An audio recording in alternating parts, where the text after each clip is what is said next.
What's going on, guys? I'm Steve. Welcome back to the channel. Welcome back to another video. If it's your first time stopping by the channel, hit that subscribe button. Trust me, you won't regret it. If you're a returning subscriber, as always, guys, welcome back, and I do appreciate the support. Got some news out of Chicago. Shout out Chicago, you know what I'm saying?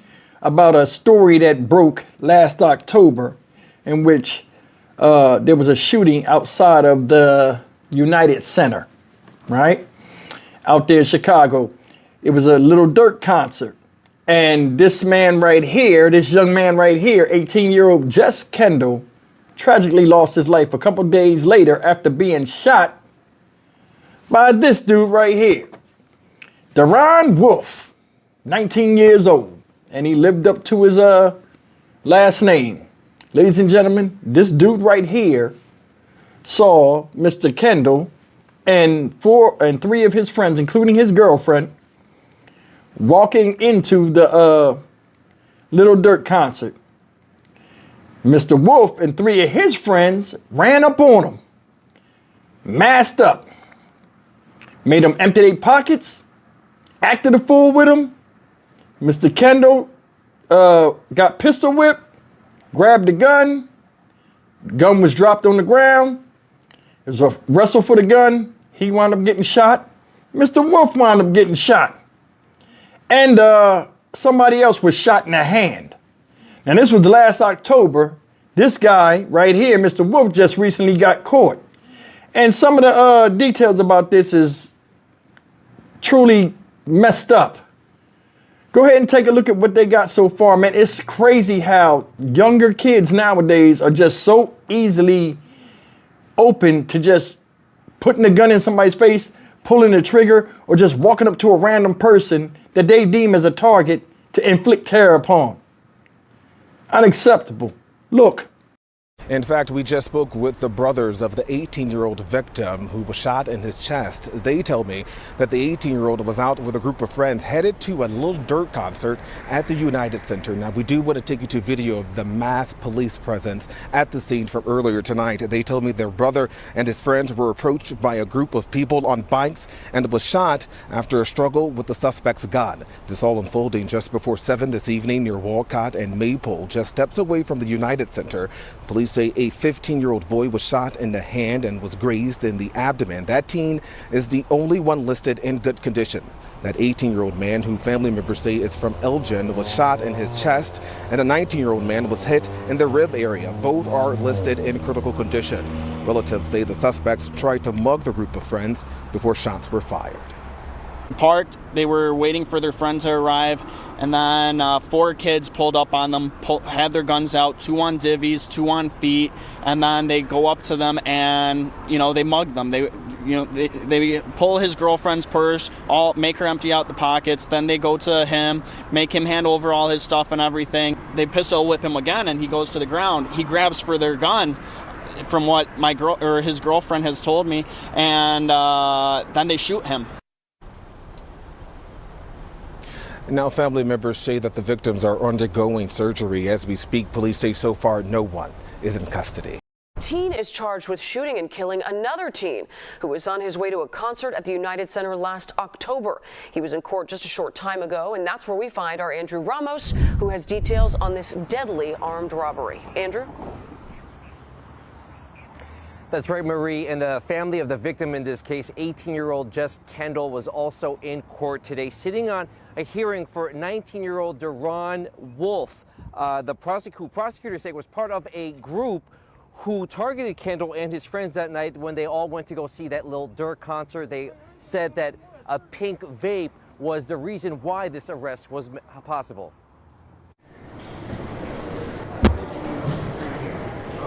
You could see Kendall's family walking into Cook County Court this morning as they made their way to this hearing.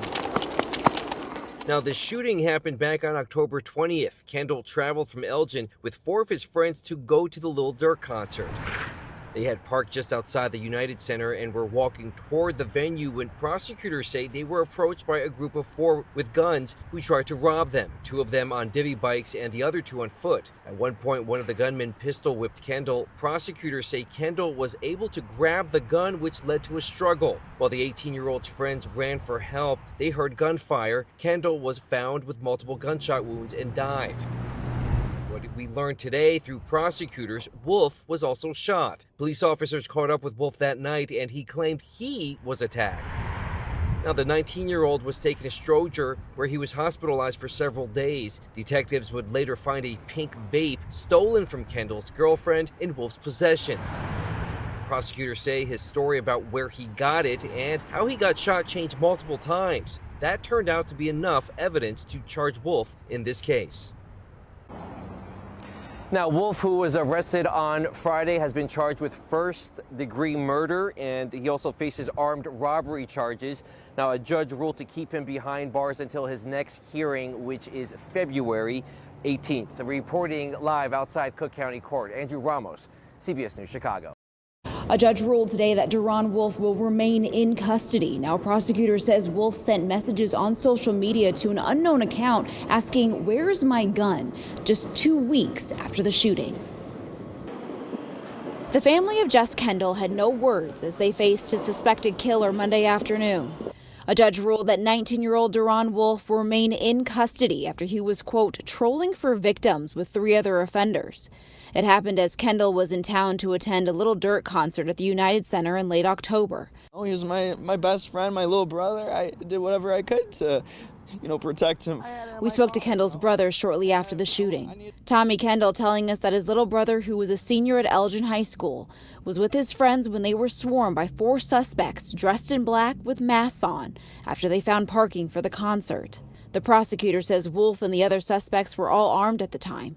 According to the state, the offenders stole items like a vape pen, phones, and money. They say Jess Kendall tried to walk away, but that's when one of the suspects pistol whipped him in the back of the head. They say the gun was dropped and Kendall tried to pick it up when the 3 other suspects ran to him. The state says a struggle over the gun ensued before 18-year-old Kendall was shot multiple times. He lost his life later at a hospital. Wolf was also shot that day. He went to the hospital where police found a vape pen in his pocket that belonged to one of the victims. Wolf's attorney argued with no prior arrests, he should be released with the condition of wearing an ankle monitor. The judge ultimately decided Wolf posed too high of a risk to the community. Wolf's next court date is on February 19th. I'm Jasmine Miner for ABC 7 Eyewitness News. Hey guys, that's the story of this young man, Jess Kendall. May he rest in peace. Prayers and condolences to his family. And this dude right here, Duran Wolf, dumbass, arrested. Had the vape pen from the girlfriend on him. Couldn't get his lies straight. Lying and saying he was the one that was attacked.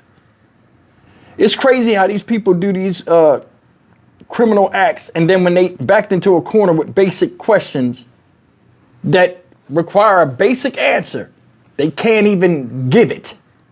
It's just crazy. People are so hell-bent on doing destructive acts that they have no defense verbally to explain their actions. Defense lawyer.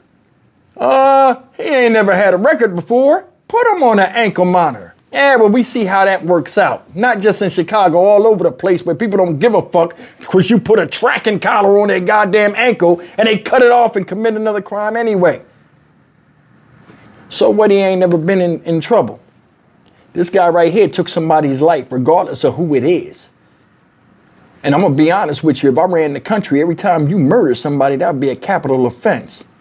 And it would be a federal charge and the government would take care of it. We take it right out of the state's hands because evidently a lot of states don't know what the fuck to do with people that murder people indiscriminately for no goddamn reason. And it would always carry the highest punishment, death. Makes no sense. He's 19 years old. He's 18 years old. The fuck are you doing killing him for? Then it's there cruising around, looking for people, going into the concert, just looking for victims. And they caught one. They achieved their objective. This guy never even got a chance to see the concert. He walking with friends and family. What happens? Let's pull up on them. And here come the bullshit. You make them empty their pockets. Hit the man in the head with a gun when he tried to walk off. Pistol whipped him. He grabbed the gun because you're fucking him up. He wound up dying. 2 people got shot. Here's another thing. This guy was arrested. What about the other 3 that was with him? I put the body on them too. Misery loved company. Seriously, they all should be held accountable for that crime because they ran up on them on the robbery situation. You agree or disagree? Ain't said nothing about the other people that was with him. Maybe they didn't get caught yet. But I do know this, somebody's dead. Family sitting up in there. This guy come up in there, look how he look, like nobody gives a fuck about him. And that's the thing, you starting to see a lot of these young kids that get caught up in crimes and be out in the street, they look like homeless people themselves. Look like nobody cares about them at all. Whose fault is that? Seriously, at 19 years old, this guy should be in college, military, working, doing something productive, not rolling around idle time in the devil's playground looking for somebody to rob to make life a little bit easier for him temporarily, to where it costs somebody their life. Their life, y'all. It's crazy. It's crazy. They'll never get real justice. Let's just call it down the line. Never get the son back. Real justice means their son come out of the grave. He ain't gonna never come out of the grave, so never get real justice. If anything, he need to be able to get his get back in the afterlife. So send this motherfucker where he was at, where the fight started, and it ain't no gun there, and let him fight it out in the afterlife. This is crazy shit. Seriously, violence is at an all-time high, and it's like nobody gives a shit. And the Justice Department either don't care, don't want to be bothered with it. They give them a deal or put them on probation or some other stupid shit because it's another case behind that. When is it going to be a time when you cut this shit off at the root? Stock Market Steve for the Dynamic Reason channel. As always, like, comment, share, and subscribe. It's just fucked up just thinking that you can't even walk down the damn street, go enjoy a event, or just spend time with friends and family, whether outside in the street or inside your own damn home, without somebody coming and trying to prey upon you. That right there by itself needs national attention. And the punishments need to change. Like I said, you change the motherfucking punishments. You change the motherfucking people. I'll see you in the next video. Take care.